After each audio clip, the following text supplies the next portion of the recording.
Il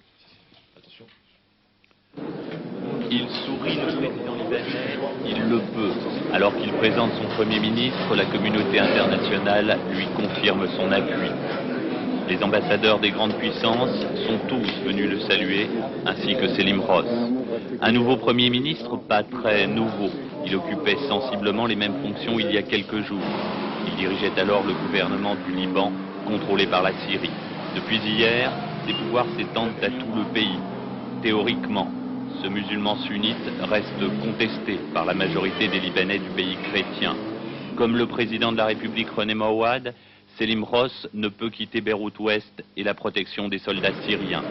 Plus que jamais, le général Aoun refuse de reconnaître leur pouvoir ou même d'entamer des négociations avec eux. On ne peut pas demander à quelqu'un de dialoguer comment il va choisir la manière de son exécution, enfin les moyens de son exécution.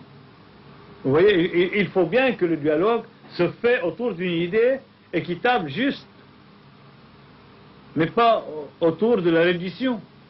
Si c'est autour de la reddition, c'est préférable qu'on cède par la force. Sans la participation ou au moins l'appui du général Aoun, le gouvernement de M. Mouawad aura bien du mal à être celui de la reconstruction et de la réunification du pays. Aujourd'hui à Beyrouth, on constate qu'au moment où les Allemands abattent le mur de Berlin, les Libanais, eux, ne semblent toujours pas prêts à faire la paix.